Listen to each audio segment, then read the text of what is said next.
The question is, find the zeros of the following quadratic polynomial and verify the relationship between the zeros and the coefficient. तो ये हमें quadratic polynomial दे रखा है जिसके हमें zeros निकालने हैं, और ज़ीरोज़ निकालने के बाद उसके ज़ीरोज़ और इस क्वाड्रेटिक पॉलिनोमियल के जो कोफिशिएंट्स दे रखे हैं, अर्थात एक्स स्क्वायर का कोफिशिएंट 1, एक्स का कोफिशिएंट -2 और -8, इनके बीच में हमें रिलेशन निकालना है।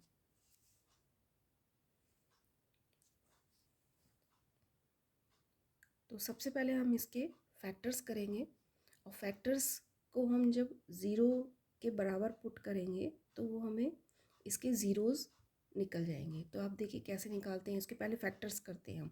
फैक्टर्स के लिए हमें क्या करना है, इस बीच वाली टर्म को हमें स्प्लिट करना है, और इस तरीके से स्प्लिट करना है कि इसका जो स्प्लिट करने के बाद जो उनका प्रोडक्ट आएगा वो आना चाहिए इसका और इसका मल्टीप्लिकेशन, मतलब -8 और एक्स स्क्वायर, -8 और एक्स स्क्वायर का जब हम मल्टीप्लाई करेंगे तो -8x² आता है।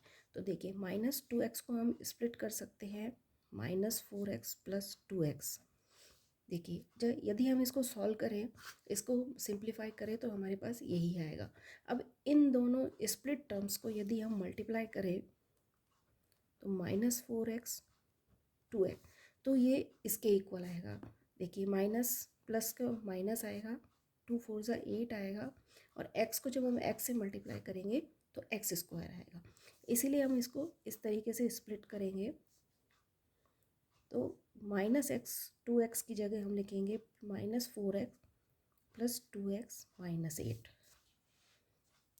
अब देखिए इन दो टर्म्स को हम लेके चलेंगे। इन दो टर्म्स में से हम x कॉमन लेंगे तो ये हमारे पास आएगा x - 4, और इसमें से हम 2 कॉमन लेंगे तो ये आएगा x - 4।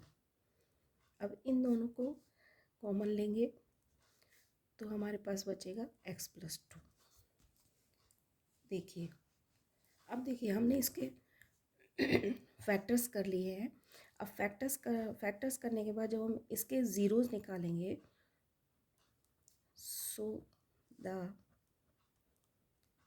Value of x² - 2x - 8 is 0 when x - 4 = 0 और x + 2 = 0।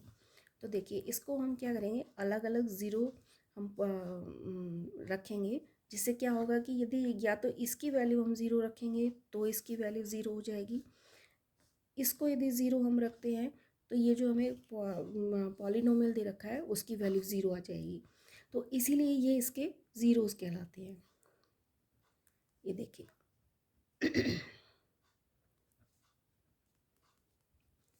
इसको ट्रांसफ़र कर देंगे तो ये आ जाएगी। तो ये दो वैल्यू x की आ गई है जो कि गिवन पॉलिनोमियल के ज़ीरोज़ कहलाएंगे।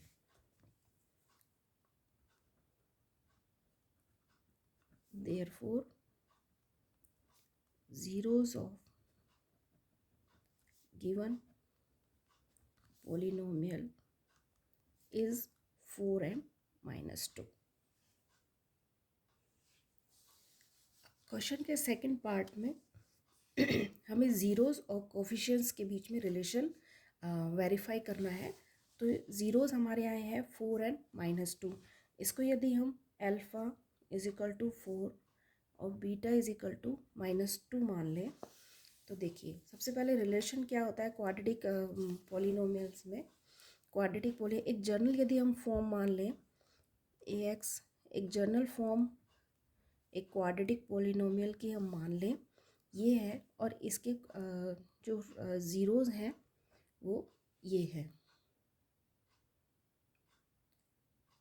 अल्फ़ा और बीटा, ये इसके ज़ीरोज़ हैं। तो सबसे पहला रिलेशन हमारे पास आता है कि इन दोनों ज़ीरोज़ का यदि हम प्रोडक्ट करते हैं तो वो -b/a आता है। और सेकंड रिलेशन हमारे पास है कि अल्फ़ा और बीटा को यदि हम मल्टीप्लाई करें तो वो सी अपॉन ए आना चाहिए। तो देखिए हमें क्वाड्रेटिक इक्वेशन हमें दे रखी है x square minus 2x minus 8। इससे यदि हम कोफिशिएंट निकालें यदि इनके, तो ए की वैल्यू 1 आएगी, बी की वैल्यू -2 आएगी और सी की वैल्यू हमें -8 दे रखी है। और अल्फ़ा 4 हमने निकाला है एंड -2 ये हमने ज़ीरोज़ निकाले हैं। तो देखिए सबसे पहला रिलेशन हमारे पास है alpha plus beta is equal to -b upon a. तो फर्स्ट रिलेशन हम वेरीफाई करेंगे। तो अल्फ़ा प्लस बीटा, अल्फ़ा अपने पास है 4 एंड बीटा हमारे पास है -2। इसको जब हम सिंप्लीफाई करेंगे तो ये हमारे पास आता है 2। अब देखिए इस 2 को हम लिख सकते हैं माइनस एंड -2, ठीक है, अपॉन में 1 लगा सकते हैं। अब देखिए इसको यदि हम सिंप्लीफाई करें तो यही आएगा। अब ये इसको हम जब देखते हैं तो ये देखिए b की वैल्यू हमारे पास आ रही है -2 और सी ए की वैल्यू हमारी आ रही है 1। तो ये आएगा -b अपॉन ए। तो देखिए फर्स्ट रिलेशन अपने पास जो था वो ये था कि alpha plus beta is equal to -b upon a आना चाहिए। तो ये हमने वेरीफाई कर दिया कि अल्फ़ा प्लस बीटा को हमने जब प्लस किया है तो ये वैल्यू हमारी -b अपॉन ए आ रही है। तो ये फर्स्ट रिलेशन हमारा वेरीफाई हो गया है। अब देखिए सेकेंड रिलेशन हमारे पास होता है अल्फ़ा और बीटा का मल्टीप्लिकेशन। तो देखिए 4 -2, इसको जब हम मल्टीप्लाई करेंगे तो -8 आएगा। इसके नीचे हम 1 लगा सकते हैं। तो -8 हमारे पास है ये सी अपॉन ए। तो देखिए सेकेंड रिलेशन जो हमारा था वो भी हमारा वेरीफाई हो गया है।